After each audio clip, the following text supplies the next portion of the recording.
विषय असा आहे की काल आम्ही ऐकलं की भूपेश राऊत आणि त्यांचे जे पार्टनर्स आहेत, म्हणजे हा जो सर्वे नंबर 78 आहे ह्याच्यामध्ये BVSK ग्रुप जो आहे तो 2016ला आलाय। त्यावेळेला सर्वात पहिलं खरेदी खत भूपेश राऊत आणि त्यांच्या पार्टनर्सचं 2016 मध्ये झालेलं आहे, सर्वे नंबर 78 मध्ये।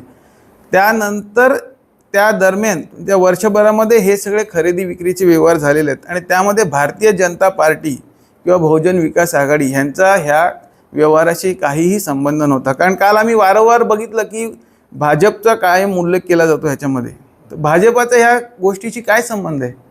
2016 मध्ये भाजप आणि BVSK ग्रुप यांचा काही विषयच नव्हता। आणि जे सौदे झाले, ज्या लोकांनी जमिनी विकल्या त्यांनी राजी खुशीने त्या जागा विकलेल्या आहेत, त्यांना त्यांचा योग्य मोबदला मिळालेला आहे। आणि त्या लोकांनी जागा विकल्यानंतर ज्यांनी जागा विकत घेतल्या यांच्यावर आजपर्यंत कुठेही कोर्ट कचेरी काहीही केलेलं नाही, कुठल्याही कोर्टामध्ये कसलाही दावा चालू नाही आहे। तर मग हे वारंवार काय येतं आहे की ही जागा म्हणजे जबरदस्तीने घेतली, हे घेतली, असं तर काय नाही आहे। ह्या जमिनीचा वाद नेमका सुरू कुठून झाला? त्या जे तुमच्यावरती प्रतिदावे करणारे जी लोक आहेत, कुटुंब आहे ना, ह्याची सगळ्या प्रॉपर्टीज ज्या होत्या A to Z, म्हणजे अर्नाळ्याला आहेत, काही पाटीलगावला आहेत, वाटारला आहेत, ह्या सगळ्या जागेचे मूळ मालक हे आहेत।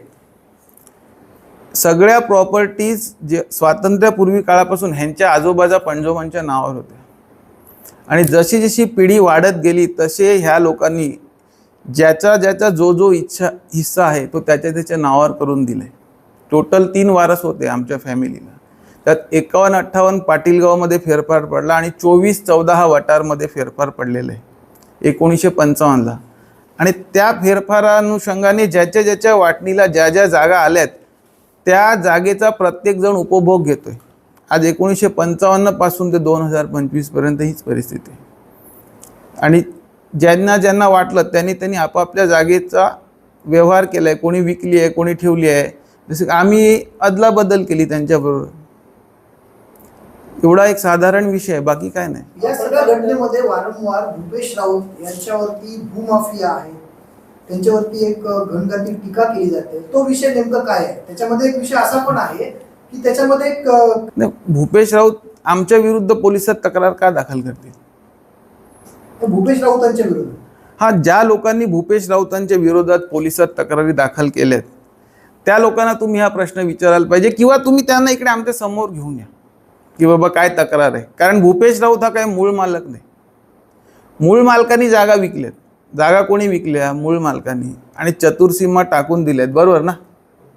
आणि ह्यांनी वेळोवेळी जे जे काही कायदेशीर प्रश्न उत्पन्न झाले त्यावेळेला मूळ मालक ज्यांनी ह्यांच्याबरोबर जागेचे सौदे केलेत ह्यांना घटनास्थळी बोलवून किंवा जे सरकारी आपल्या असतात कार्यालय ज्याच्याशी रिलेटेड प्रॉब्लेम झालेले आहेत तिकडे मूळ मालकांना घेऊन ते विषय सॉल्व केलेले आहेत। असं नाही की जागा फक्त नावावर झाली आणि मालक पळून गेला, असा काही विषय नव्हता।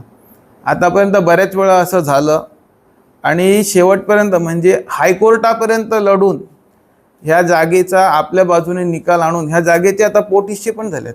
मूळ 2 सातबारे होते, आजच्या घडीला 28 सातबारे आहेत। मुळात आम्ही मूळ कुटुंबीय, नाईक कुटुंबीय, आम्हाला समनाळी कुटुंबीय म्हणून ओळखलं जातं। हे राऊत कुटुंबीय ह्यांचे, भूपेशचे वडील वगैरे आमचे जे BVSK ग्रुप आहेत ह्यांच्या वडिलांचे, वाडवडिलांपासून आमच्या घराचे पंचक्रोशीत सगळ्यांची चांगले संबंध। आम्ही मोठे सावकार, कुटुंब आमचं फार मोठं। 1955ला तत्कालीन कुटुंब प्रमुख जे एकत्र होते त्यांनी आपल्या कब्जे वहिवाटीप्रमाणे कबुली जाबजबाब पंचावन्नानुसार कौटुंबिक मूळ आगाशी आणि मूळ वटार या गावातलं वाटप केलं। त्यानंतर 1962ला कुटुंब विभक्त झालं। 1955 ते जे कुटुंब प्रमुख होते ते कमीत कमी 30 वर्षापर्यंत जिवंत होते।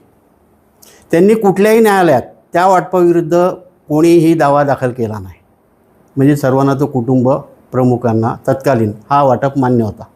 त्याच्यानंतर आजतागायती कौटुंबिक वाटपाविरुद्ध कोणीही दावा दाखल केलेला नाही आहे। आता जे दावे आहेत एक दावा मिळकत काही पैशासाठी कोणाचं तरी वाटपानुसार प्रत्येक हिश्श्यातल्या लोकांनी आपापल्या जमिनी विकलेल्या आहेत। मी माझ्या हिश्श्यातली विकली आहे, हे नारायण दामोदर महादेव आबा यांचे वारस आहेत, यांनी विकलेले आहेत. हरिबळवंतचे वारस आहेत, यांच्या सातबाऱ्याच्या लोकांनी जमिनी विकलेल्या आहेत.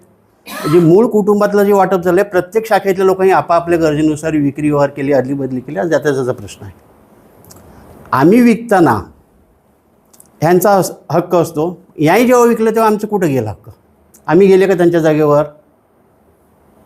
तो जो जयवंत नाईक माझ्या विरुद्ध सांगत होता, दिलीप नाईक ऐकत नाही, मी काय ऐकणार? हा एक पुरावा आहे, तो मी तुम्हाला दाखवतो. तुमच्या स्क्रीनवर तुम्ही दाखवा.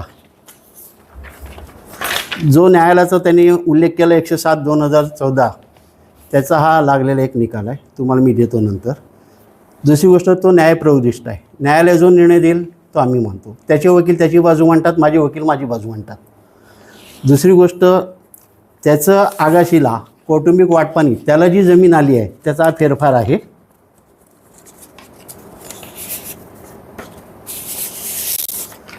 हा सगळी जवळजवळ स्क्रीनवर घ्यावा तुमच्या. ह्याच्यात जे वारस आहेत ते तुम्ही बघा, त्याच्यात त्याचं नाव आहे का? जर त्याचं नाव नसेल तर आपण कोणाकडे जाणार? आपल्या वडिलांकडे की आपल्या बहिणीकडे, आपल्या भावाकडे? गावातल्या दुसऱ्याच्या घरी तर नाही जाणार. माझं मत असं आहे, कौटुंबिक वाटपानी त्याला त्याची जमीन मिळालेली आहे. जर त्याला त्या हिस्सा मिळाला नसेल का त्याचं नाव नसेल तर त्यांनी त्याच्या कौटुंबिक वाटपानी जो त्याचा सातबारा नाव नाही ते त्यांनी त्याविरुद्ध जायला पाहिजे. आम्ही जमिनी भूपेशला विकतो, सागरला विकतो की आणखीन कोणाला विकतो, याचा त्याचा काय संबंध आहे? त्याच्या नावावर असलेली मिळकती आम्ही विकल्या का? टोटली त्याच्या हिश्श्याला किती क्षेत्र आहे बघा, 88 मिळकती आहेत. हा शासनाचा फेरफार आहे, मी नाही लावला. माझा जन्म पण नव्हता त्यावेळेला. मी जवळजवळ 85ला सज्ञान झालो, माझी बहीण 82ला झाली. कौटुंबिक वाटप झालं त्यावेळेला गणेशबाई नाईक हे 8 वर्षाचे होते, 8 ते 9. गणेशबाई सज्ञान झाल्यानंतर त्यांनीही तो कौटुंबिक वाटप मान्य केला. वडिलांनंतर नंतर 99ला 12 जानेवारी 1999ला माझे वडील वारले, गणेशबाई नाईक.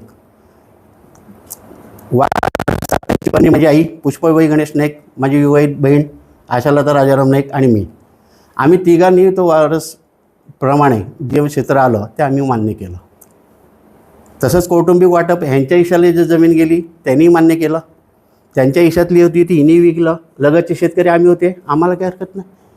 एखादी चतुर्सीमा चुकली असेल, नजरचं कोणाकडून नाही होत, पण त्या दृष्टीने आम्ही कोर्टकचेरी नाही केली, आम्हाला मान्य आहे. जो सागर, भूपेश, कमलेश आणि विशाल हा आमचा व्यवहार होता, आम्हाला बाजार पडला ते आम्हाला दिला. त्याच्यात कुटुंबातल्या इतर लोकांनी जे काही व्यवहार केले त्यांनी पण त्यांच्या इतर लोकांबरोबर व्यवहार केलेले आहेत ना. खरेदी खत आम्ही दाखवू, त्यांचे व्यवहार त्यांचे चांगले आणि आम्ही केलेले व्यवहार म्हणजे हे गुंड लोक का?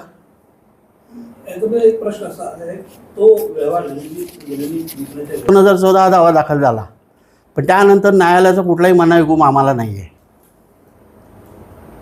तसेच दावे संपूर्ण कुटुंबातल्या वेगवेगळ्या लोकांवर आहेत, तरी पण त्याही जमिनी विकल्या. तिन्ही शाखेतील लोकांवर एकमेकांचे दावे आहेत, म्हणजे संपूर्ण प्रॉपर्टीवर दावे होते. प्रत्येकाने आपापल्या हिश्श्याला जशी गरज लागेल तशी विकल्यात. आणि कोण कोणाच्या व्यवहारात कशाला जातो? मी एकटा आहे, माझी बहीण आहे, माझं कुटुंब छोटं आहे, 3 पिढ्यात. मी कोणाच्या व्यवहारात कशाला जाऊ? फक्त आपलं एक नातं होतं आहे, हा या लोकांना जातो आजार बाजार. रस्त्यात भूपेश भेटला तरी बोलणार, सागर भेटला तरी बोलणार. त्याच्या वडिलांचे आमचे पहिल्यापासून संबंध आहेत. अडीअडचणीला आम्हाला सगळ्या गोष्टीची. माझे वडील पहिल्यापासून आजारी असायचे, हे भाई पण सांगतील, तब्येतीने असेच होते, यांच्यापेक्षा कडके. त्यांचं मृत्यू झाला त्यावेळेला त्यांचं वजन किती होतं? 35 किलो. तो मनुष्य कोणाबरोबर भांडायला जाईल सांगा? संपूर्ण पंचक्रोशीत कोणी सांगावं की गणेशबाईने आमच्याशी भांडण केलं आहे. आता एक पाचघर म्हणून गाव आहे, तिकडे चोरी कंपनीची घरं आमच्या नावावर होती. त्या चोरीलाच विचारा आम्ही त्यांच्याकडून काय पैसे घेतले आणि त्याच्या संपूर्ण कामासाठी भूपेशनी मदत केली. आता एखाद्याकडे एखाद्याच्या घरासाठी जर मदत मागितली, चुकीचं आहे का? सांगा मला. मी काय त्याची स्तुती नाही करत की त्याची वकिली नाही करत. मध्ये एक काम होतं, सागरला सांगितलं, कमलेशनी माझं एक काम केलं, विशालकडे माझं एक काम होतं त्यांनी केलं. प्रत्येकाचं आता उद्या तुमची ओळख झाली, एखादं काम असलं तुम्ही माझ्याकडे येणार, शेतीचं असेल तर, पत्रकारितेचं असेल तर मी तुमच्याकडे येणार. आम्ही शेतकरी आहेत, गावातले आहेत, एकमेकांकडे जाणं येणं बटणं पारंपरिक आहे. दिपोळीला भेट देणं, सुखादुखाला मैताला जाणं, लग्नकार्यात जाणं, ह्याच्यात काय चुकीचं आहे? मला पैशाची गरज होती, मी माझ्या वेळेनुसार जो काय बाजार ठरला आम्हाला योग्य वाटला आम्ही दिली. प्रत्येकाने विकलेले आहेत, फक्त विकले दिलीप किंवा विराज मोरेश्वर भाऊ नाईक किंवा इतर लोकांनी विकले असं कशाला? त्याही पण विकलेत ना. त्यांनी विकले तेव्हा आम्ही गेले का? हाच आमचा मुद्दा आहे. आणि जे प्रकरण न्यायालयात आहेत ते न्यायालय जो निर्णय देईल तो आम्ही मानू, तुम्ही माना. 2 पर्याय आहेत. न्यायालयात जिंकले एक तर ते किंवा मी वरती जाणार, ते जिंकले तर मी जाणार, मी जिंकलो तर ते जाणार. तर त्याही ठरवायचं जायचं का नाही ते. जे प्रकरण न्यायालयात त्याच्याबद्दल आज आपण इकडे काही बोलणं उचित होणार नाही. न्यायालय जो निर्णय देईल तो आम्हाला मान्य आहे. बाकी तो मकरंदनी जे त्या एक सांगितलं की डिग्री झालेली आहे, त्या डिग्रीचे त्यांनी पेपर तुमच्यासमोर इकडे सादर करावे, त्याचा खुलासा मी करीन. तो पेपर जिथपर्यंत माझ्या हातात येत नाही त्या गोष्टीवर मी आज खुलासा नाही करू शकत. कुठल्या न्यायालयाची डिग्री झाली आहे, काय झाली आहे. तुम्ही त्याच्याकडे ते पेपर मागा, मी घरीच असतो, कधीही मला कॉल करा, तुम्ही सांगाल तिकडे येऊन मी माझे पेपर सादर करा. कौटुंबिक वाटप झालं आहे, त्यांनी सत्य माहिती तुमच्यापासून लपवली की त्यांनी पण जमिनी विकल्यात. मग त्यांनी ज्यांच्याशी व्यवहार केले, माझा मुद्दा काय, त्यांनी ज्या लोकांशी व्यवहार केले ते लोक त्यांच्यासाठी चांगली होती, आम्ही त्यांच्याशी केलं ते आमच्यासाठी चांगली होती. आम्ही कुठे सांगतो तुम्ही व्यवहार केला ती लोक बेकार आहेत. आता हा 78 नंबर सर्वे 78 मूळ नंबर आहे. हां. त्यामध्ये जागेचा काय विषय? कारण जागे- तुम्ही त्यांना जाण्यासाठी जागा देत नाही. नाही, त्याचा तुम्हाला मी एक सांगतो. म्हात्रे कुटुंबियाचा जो मागे तुम्हाला स्क्रीनवर दिसतो बघा, जयवंत नाईकच्या मागे, तो मोहन म्हात्रे म्हणून आहे. त्यांची मागेच तुम्हाला मी आता ती साईड दाखवली. आम्ही सुरुवातीपासून जो रस्ता दाखवला पश्चिमेकडचा, हा आम्ही नाईक कुटुंबियांनी सोडलेला आहे. त्याच्यापुढे आम्ही त्यांना काय सांगितलं, तुम्ही जे त्याच्यात ख्रिश्चन आणि आपले हिंदू असे समूह, जातीयवाद नाही आहे, सर्व भागीदार आहे, स्थानिक लोक आहेत. आम्ही त्यांना सांगितलं तुम्ही तो रस्ता वाढवा. एलिस रुमो म्हणून पण आपले मित्रच आहेत, लगतचे शेतकरी सगळे चांगले आहेत. त्यांना आम्ही सांगितलं रस्ता पुढे तुम्ही वाढवा आणि तुम्ही एकमेक वापरा. त्यांना कुठला रस्ता पाहिजे जो BVSK ग्रुपनी आमच्या कुटुंबातल्या लोकांकडून जागा विकत घेतली आणि त्याच्या पैशाने जो रस्ता बनवला तो द्यायचा का न द्यायचा हा त्यांचा अधिकार आहे. एखादी वस्तू मी विकत घेतली, मी कोणाला द्यायची काय ना, हा त्यांचा अधिकार, आपण कसं सांगणार. आणि ती विकली कोणी आहे त्याची कागदपत्र तपासा. ज्या माणसाने आज जमीन विकली त्याच्यातले एक पार्टनर नाही आहे आमचा. ते सगळे पेपर तुम्ही यांच्याकडे मागून घ्या, आहेत पेपर यांच्याकडे BVSK ग्रुपकडे. मी असं नाही सांगत माझं काय चुकते की ते. तो त्यांच्या मनाचा प्रश्न आहे. जागा माझ्या नावावर होती म्हणून मी भूपेशला वगैरे यांना विकली. भूपेश एकट्याला पण नाही, हां, या चौघांना. माझ्या भावाची हरकत नव्हती, मग आता दुसऱ्यांचं मी कसं बघणार. मग ते हा आरोप का करतायत? तिकडे जाऊन ते त्यांच्यावरती एवढी पाळी आली की ते रडतात आहेत, रडून रडून आता तो त्यांचा वैयक्तिक प्रश्न आहे, त्याच्यात मी काय बोलू शकणार नाही. का रडतात का नाही, कारण माझा आणि त्यांचा काय संबंध नाही. तुमच्याशी असं कधी त्यांचं काय बोलणं वगैरे झालं का? असं बोलणं वगैरे होतं? नाही नाही, काहीच नाही. जमिनी संदर्भात काहीच बोलणं? माझ्याच नावावर होती म्हणून विकली गेली. तुम्हाला जी जमीन विक्री झाली तिचे सगळे पैसे तुम्हाला मिळाले का? मिळाली. पूर्ण पैसे, त्यातला एकही रुपया बाकी नाही? नाही. कोणाला जमीन विकली होती तुम्ही? भूपेश, सागर, विशाल आणि कमलेश. आणि सगळे सविस्तर पैसे तुम्हाला? होय होय. आणि या गोष्टीला 8-9 वर्ष होऊन गेली. त्यांनी एकही पैसा तुमचा खपवला नाही. नाही, कारण त्याच्या मागे असं आहे, मी भूपेशचा आत्ते भावेश आहोत आणि काही कारणास्तव माझी आई येऊ शकली नाही. तिचा जरा छोटासा अपघात झाला आहे, त्यामुळे तिला येता नाही आलं येता असताना. तर भूपेश राऊत यांनी आम्हाला कुठल्याही प्रकारे दबाव टाकलेला नव्हता. आमची गरज होती, आम्ही सगळ्यांना विचारलं की आम्हाला अशी अशी गरज आहे, मला पैशाची गरज होती, आमचा प्रॉब्लेम होता. भूपेशने सांगितलं आपल्याकडे सोल्युशन आहे, त्या सोल्युशनप्रमाणे आम्ही केलं. बिपिन असा का बोलतोय ते आम्हाला माहिती नाही. बिपिनच्या मनामध्ये काय आहे, आपल्याच घरातल्या लोकांच्या विरुद्धात जाऊन कोर्ट कचऱ्या करणं, हे करणं, त्याचा वैयक्तिक प्रश्न आहे. तो कशासाठी करतो ते मला माहिती नाही. पण ज्या पद्धतीने त्यांनी सांगितलं की हडपली आहे किंवा बहिणीला ज्याचं फूस लावलेली आहे वगैरे, तसला कुठलाही प्रकार झालेला नाही. आम्ही आमच्या मनाने, आईनी आमच्या मनाने ही जमीन विकलेली आहे. आणि हे सगळं करत असताना त्यांनी सगळ्या गोष्टी कायदेशीर केलेल्या आहेत, कारण मी त्याच्याबरोबर होतो. 5-5, 6-6 तास तहसीलमध्ये मी जाऊन बसलेलो आहे. त्याच्या गोष्टी, प्रत्येक गोष्ट वटार ग्रामपंचायतपासून ते तहसील ऑफिसपर्यंत ज्या ज्या गोष्टी आहेत त्या सगळ्या कायदेशीर पद्धतीने केलेल्या आहेत. 43-2ची जमीन 43-1मध्ये आणणं, त्याच्यासाठी जे काय लागलं ते सगळ्या गोष्टी कायदेशीर, कुठेही 1 रुपयाही दिलेला नाही भूपेश राऊतने, कारण मी स्वतः त्याच्याबरोबर होतो. कुठेही 1 रुपया दिलेला नाही. अगदी झेरॉक्सचे पैसे असतील तेवढे आम्ही दिलेत, बाकी कुठल्याही अधिकाऱ्याला पैसे दिलेले नाही, कुठल्याही काय केलेलं नाही. कुठल्याही प्रकारे भूमाफिया पण त्यांनी केलेलं आहे माझ्या माहितीप्रमाणे. आणि या ह्याच्यामध्ये बिपिन असं का करतो हे मला कळत नाही आहे. त्याच्यामध्ये असं सांगा, तो पेपर दाखवतो त्याच्यामध्ये की त्याने हात सोडला तरीही दावा तो का विषय? तुम्हाला पहिलं सर्वप्रथम मी तुम्हाला एक एक विषयावर सुरुवात करतो. तुम्ही जे मला 4-5 प्रश्न एकदम विचारले, तुम्ही 2 दिवसापूर्वी जी न्यूज लावली ती न्यूज एकतर्फी होती. सर्वप्रथम मी तुमचा विषय घेतो बिपिन राऊत, जो त्या न्यूज चॅनलवर तुमच्या बोलतो की माझा चुलत भाऊ. तो चुलत भाऊ माझा होता, आता माझा चुलत भाऊ राहिला नाही आहे. ज्या माणसाला रक्ताची नाती माहीत नसतात तो कधी त्याला भाऊ असं बोलूच शकत नाही कधी. आता मी त्याला म्हणतो की त्यांनी जे सांगितलं, आमच्या राईपाड्यातील विरार ईस्ट येथे आमच्या कुटुंबाची 4 भावांनी जागा घेतलेली विकत, म्हणजे माझे वडील आणि 3 काका अजून ते जागा घेतलेली. कौटुंबिक वाटप पण नाही, ते स्वतः विकत घेतली, स्वतःच्या खर्चाने घेतलेली, स्वकष्टाने घेतलेली. त्या प्रॉपर्टीमध्ये माझे जे 2 नंबर काका आहेत, बिपिनचे वडील पुरुषोत्तम राऊत, ह्यांच्या पायाखाली ही नवापूर येथील जमीन, त्या जमीन तुम्ही गेलेले जिकडे उभे होते, ती जमीन सर्वे नंबर 100 हिस्सा नंबर 1 ह्याच्यामध्ये ती प्रॉपर्टी 11.85 गुंठे. तेही प्रॉपर्टी माझ्या काकांच्या पायाखाली होती पहिल्यापासून, म्हणजे कुटुंबाची जागा त्यांना करायला दिलेली. आणि त्या राईपाड्यातल्या प्रॉपर्टीमध्ये त्यांना ती जागा तिकडे करत होते, तर ते मग म्हटलं की मला इकडे जागा कमी द्या, ती तिकडची मला नवापूरची जागा माझ्या एकट्याच्या नावावर करा. तर सगळ्या भावांनी मान्य केलं आणि त्यांनी सांगितलं की इकडे मी 5 गुंठे कमी घेतो, तिकडे मला 10 गुंठे 5 गुंठे मी इकडे घेतो, मला तिकडे 10 गुंठे मी कमी घेतो. अशा पद्धतीने तो व्यवहार झाला.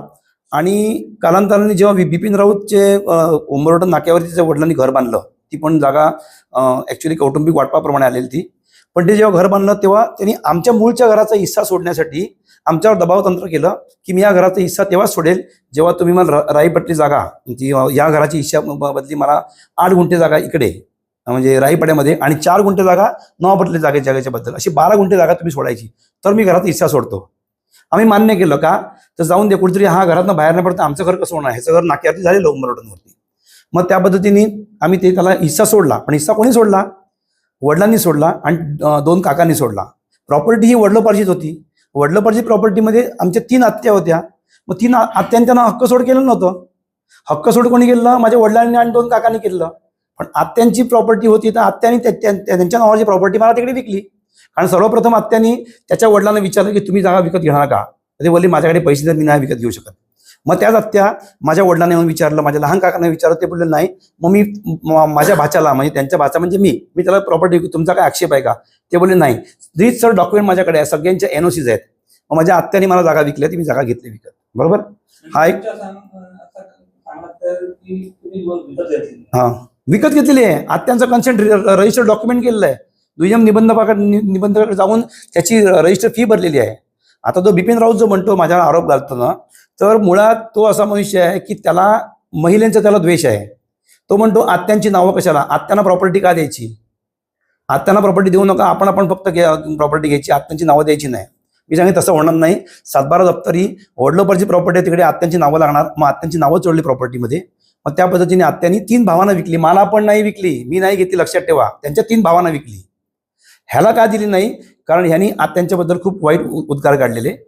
आणि सगळ्यात महत्त्वाची गोष्ट अशी होती की हा जो बिपिन राऊत म्हणतो ना, तर ह्याचे वडील, हा तुम्हाला ऑन कॅमेरा बोललाय की माझ्या वडिलांचं वय, वडील जे मेले ते माझ्या त्रासामुळे. तर मी तुम्हाला सांगू इच्छितो, यांच्या वडिलांचं वय, माझ्या काकांचं वय 89 वर्ष. 89 वर्षाचे जेव्हा ते झाले, म्हणजे वयोवृद्ध होते, तेव्हा एकदम म्हणजे लास्टच्या काळामध्ये त्यांना खूप त्रास झालेले, आजारी होते ते.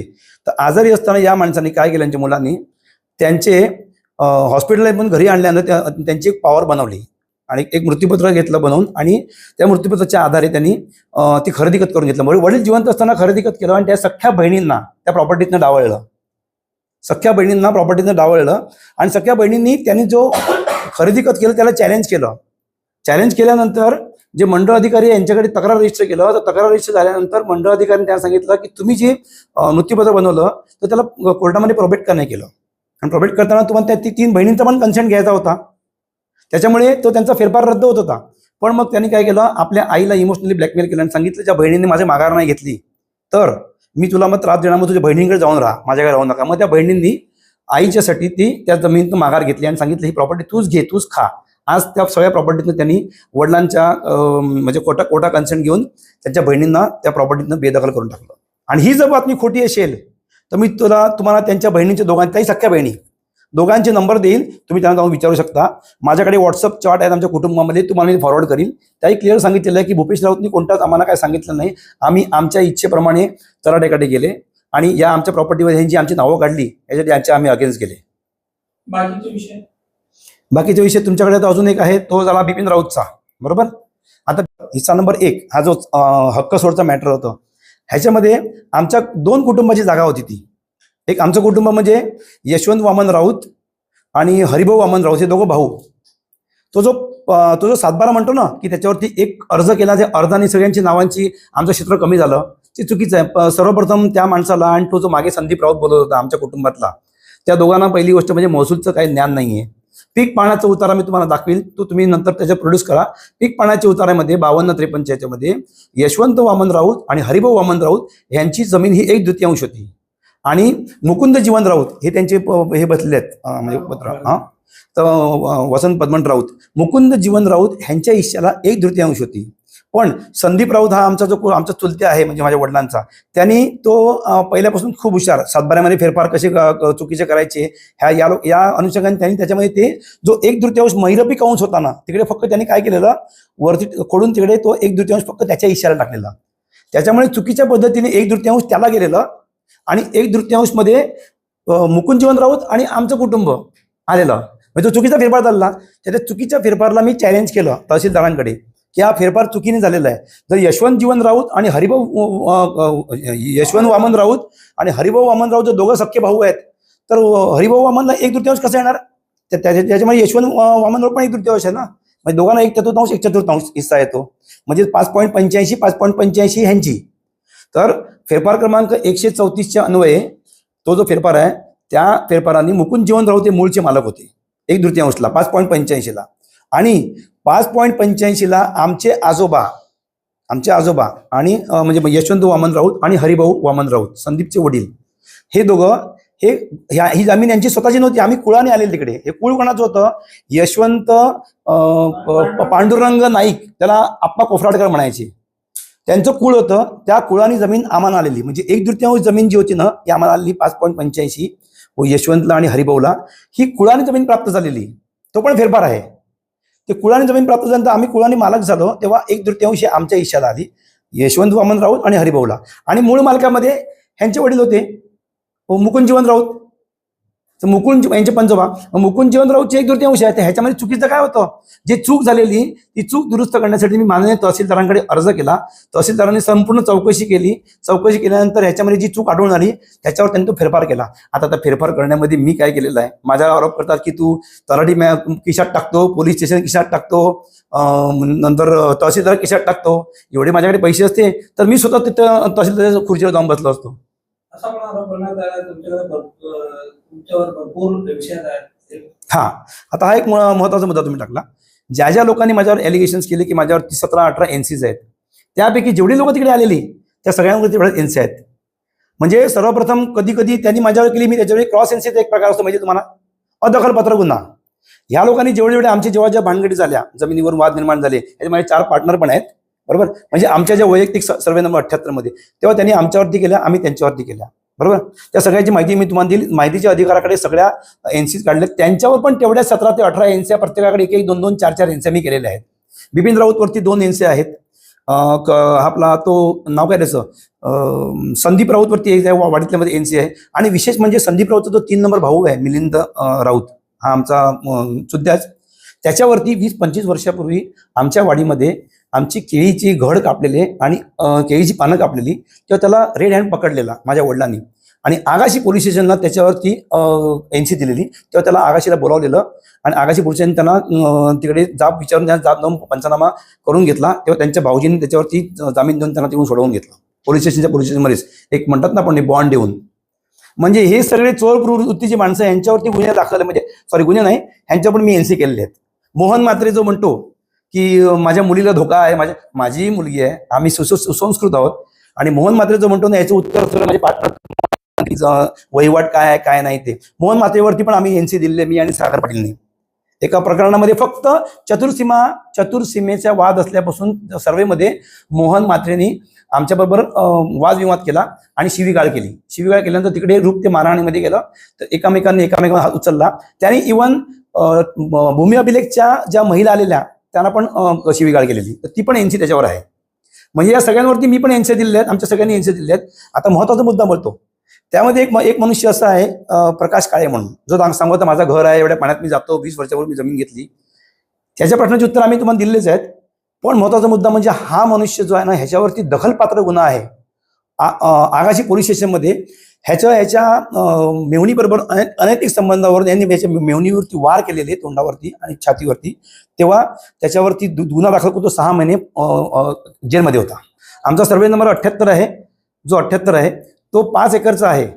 त्या 78 मधनं वटार गावातनं जो पाणी येतो, तो पाणी जाण्याचा पावसाळी मार्ग आहे, तो आम्ही सोडलेला आहे. 8 फूट बाय 375 फूट. मी विचार करा, 8 फूट बाय 375 फूट म्हणजे जवळपास 3.5 पावणे 4 गुंठे जागा ही आम्ही 4 पार्टनरनी विकत घेतलेली जागा आम्ही सोडलेल्या पावसाळी पाण्यासाठी. बरोबर. आता तुम्ही विचार करा, आज 20-25 लाख रुपये गुंठा तो म्हणतो, मग ते 4.25 गुंठ्याचे पैसे किती झाले हो? ती जागा आम्ही सोडली पाण्यासाठी. त्याच्या समोर आल्यानंतर त्या रोडच्या त्या साईडला माझं एक हॉटेल आहे, माझी स्वतःची जागा आहे, 4 गुंठे. त्या जागेच्या समोरून पण पाणी जात होतं. मी तिकडनं आजही तुम्हाला दाखवलं व्हिडिओमध्ये बघा, 4 फूट रस्ता सोडलेला आहे पाण्यासाठी, मार्ग सोडलेला आहे. आता तुम्ही मला सांगा, जर मी 4 फूट सोडलेलं आहे तर बाजूचा शेतकरी आहे त्यांनी पण 4 फूट सोडायला पाहिजे. फक्त एकट्या भूपेश राऊतने जागा सोडायची का सगळ्या ठिकाणी? आणि माझ्या मागे जे शेतकरी आहेत जागेच्या मागे, ते म्हणतात आम्ही आमच्या जागेतनं कोणत्याच प्रकारचा पाण्याचा मार्ग सोडून देणार नाही. त्याही सगळ्यांनी मार्ग बंद केले आहेत. मग हे मार्ग बंद केलेत नाही, हे तेव्हा जे तात्कालीन आयुक्त लोखंडे साहेब त्याही बघितलेलं, त्याच्यानंतर गंगाधरन आले त्यांनी बघितले. हे सगळं प्रकरण महानगरपालिकेला माहिती आहे आणि मी कोणत्याच प्रकारचा कोणताही मार्ग अडवलेला नाही आहे. एक शेवटचा प्रश्न असा आहे की बाहेर मेन रोडला एक दिवार होती, तुम्ही तोडली, तिथे एक व्हिडिओ पण आहेत, तो विषय काय? तो विषय तुम्हाला आता थोड्या वेळापूर्वी दिलीप नाईक यांनी सांगितला. सर्वे नंबर 69 गाव म्हणजे वटार, 6.10 गुंठे जागा आहे. ह्याचा तुम्हाला मी 7-12 पण दाखवला 10 मिनिटापूर्वी. ती जमीन मी दिलीप नाईक यांच्याकडनं घेतलेली आहे. त्या जमिनीवरती कब्जा दिलीप नाईक यांचाच होता. ते जो मकरंद बोलतो त्यांचा मुलगा कमलाकर नाईकचा, तर त्याला सांगा तू जर ती भिंत तू बांधली त्याच्याकडे पुरावे काय? ती भिंत मी बांधलेली होती. जेव्हा दिलीप नाईककडनं मी रीतसर जागा विकत घेतली या 2 वर्षापूर्वी, दिलीप त्या मोकळ्या जागेचा मला ताबा दिला, तेव्हा ती मी स्वतः बांधली. दोन्ही सिगारची साईडची भिंत मी बांधली. त्या भिंतीचे माझ्याकडे सगळे फोटो आहेत, मी जे बांधताना कामगार काम करत असताना. आणि त्या टायमाला काय झालं, भिंत बांधत असताना मकरंद नाईक आणि त्याचे 2 काका आहेत, त्या लोकांनी माझ्याबरोबर वाद विवाद केला. त्या टायमाला बघा, त्या ठिकाणी तुम्हाला प्रफुल्ल ठाकूर जे वसई तालुका मनसे अध्यक्ष दिसतात, त्यांनी येऊन तिकडे सोडवा करायचा प्रयत्न केला. त्यांनी एवढं पण सांगितलं की जागा भूपेशच्या नावावरती आहे, तर तुम्हाला काय करायचं असेल तर तुम्ही सामंजस्याने एकत्र बसा आणि करा काय करायचं असेल तर. हा प्रकार तिकडे घडला आणि ती जागा आजही माझ्या नावावर आहे, त्यांच्या नावावर जागा नाहीये. तो जो म्हणतो जागा आमच्या नावावर आहे, त्यांनी पेपर दाखवावे. त्यांनी पेपर दाखवले, त्याच्या नावावर जागा असेल ना, तर मी ती जागा उद्या सोडली. 1.5-2 करोडची जागा आहे, मी उद्या जागा सोडतो. त्यांनी पेपर दाखवायला जागा त्याच्या नावावर आहे का? या सर्व प्रकरणामध्ये भाजपची काय? आता तुम्ही मूळ मुद्द्यावर आले. भारतीय जनता पार्टीचा मी एक कार्यकर्ता आहे, एक पदाधिकारी आहे. बरोबर. ज्या वेळेला आम्ही जमीन खरेदी केली 2016ला, तेव्हा मी तर भारतीय जनता पार्टीत नव्हतो. मी आज या वर्षी 10 वर्ष 9 वर्ष झाली मी बहुजन विकास आघाडीमध्ये होतो. पण ते पक्ष सोडा, आम्ही 4 पार्टनर इकडे बसलेले आहोत. आम्ही 4 पार्टनरची जागा रीतसर हे जे आता इकडे सगळे शेतकरी बसलेले यांच्याकडनं विकत घेतलेली जागा. बरोबर. आणि विकत घेतल्यानंतर 9 वर्ष आम्ही ती डेव्हलप केली, लोकांना विकली. आज तुम्ही बघितले समोर तिकडे बंगले बनलेले आहेत. त्या जागेमध्ये जे बंगले बांधलेले आहेत त्याच्यामध्ये डॉक्टर्स आहेत, पोलीस आहेत, बरोबर, इंजिनियर्स आहेत, वकील आहेत. आता जर समजा जागा आम्ही जर असे खोटे धंदे करून घेतले असते, खोटे दस्तावेज बनवले असते, तर ह्या सगळ्या लोकांनी ज्या जागा घेतल्यात मग त्यांनी सांगितलं असतं ना, आमच्यावर दावे दाखल केले असते ना. बरोबर की नाही? आणि दुसरा महत्त्वाचा मुद्दा असा आहे की या जमिनी सगळ्या आम्ही ज्या विकत घेतलेल्या आहेत ना, ह्या कोणाकडून लुबाडून घेतलेल्या नाही आहेत. आणि गुंडगिरीचा तर विषयच नाही. मी सुसंस्कृत घराण्यात येतो. जे माझ्यावर लोकांनी आरोप केले की गुंड, तर मग बहुजन विकास आघाडीमध्ये असताना मग जे जागा विकायची ते आता 10 वर्षांनी तुम्ही काय करतात? आणि बीजेपीचं नाव काय घेतात? बीजेपीचा भारतीय जनता पार्टीचा काय संबंध आहे? त्यांनी असा एक अधिकारी दाखवावा की ज्याच्याकडे जाऊन मी सांगितलंय मी भारतीय जनता पार्टीचा पदाधिकारी आहे, हे तुम्ही काम करा, मी दमदाटी केलाय. एक अधिकारी समोर उभा करावा, मी सांगितलं हरायला तयार आहे. माझा पक्षाचा काय संबंध नाही. हा माझा वैयक्तिक प्रश्न आहे. जमिनी खरेदी करणं हा माझा व्यवसाय आहे. माझा उदरनिर्वाह आणि माझं कुटुंबाचं पोट त्याच्यावर मी करतोय. कोणाचा जबरदस्तीने कोणाला मी बंदूक दाखवून किंवा धाक दाखवून मी कोणाची जमीन हस्तगत केलेली नाहीये. आम्ही वसंत राऊत, आता माझं वय 85 आहे. मी एक निवृत्त बँक अधिकारी आहे. मला फक्त एकच गोष्टीचं सांगायचं आहे की ही 4 माणसं जी आहेत यांना त्यांनी चांडाळ चौकडी म्हणून संबोधलेले चुकीचं आहे. सगळे खानदानी लोक आहेत आणि मी त्यांच्या सगळ्या आजोबांपासून ओळखतो. एक गोष्ट महत्वाची म्हणजे ह्याला भूमाफिया म्हटलं जातं. कोणाला? भूपेशला. हे चुकीचं आहे. त्यांनी कोणाच्या डोक्यावर बंदूक ठेवून कधी फोर्सिबली जमीन घेतलेली आहे का? अशी माणसं पण आहेत इकडे. तशी त्याच्यावर काही केस झालेली आहे का? त्याची काही धिंड निघालेली आहे का? उलट त्यांनी आमचा तो जो 100/1 मध्ये त्यांनी जे सांगितलं एक कौटुंबिक, माझे आजोबा मुकुंद जीवन राऊत ते निम्म्या हिस्सेला होते, ह्यांनी सगळं जे सांगितलेलं आहे ते पुन्हा रिपीट करत नाही. ते चुकीचं त्यांनी फेरफार करून 14 की 15 साली ते फेरफार करून ते सगळं आमची नावं काढलेली होती. ती ह्यांनी आम्हाला मदत केली आणि म्हणून आम्हाला माहिती होतं आमची जमीन आहे, पण ती किती जमीन आहे ती माहिती नव्हतं, क्षेत्र माहिती नव्हतं, ते यांनी शोधून आम्हाला मदत केली. आणि त्याच्यामुळे आज आम्ही ते आणि त्या जमिनीत यांनी अतिक्रमण करून कंपाऊंड करण्याचा प्रयत्न केला. आम्ही पोलीस स्टेशनला कंप्लेंट केली, त्याच्यानंतर आम्ही कोर्टातनं स्टे घेतला, तेव्हा हे बंद झालं. म्हणजे भूमाफिया तर हे नाही आहेत, पण जे दुसऱ्यांच्या जागेवर अतिक्रमण करून स्वतः जागा नावावर नसताना ते ऑक्युपाय करण्याचा प्रयत्न करतात, ते खरे भूमाफिया.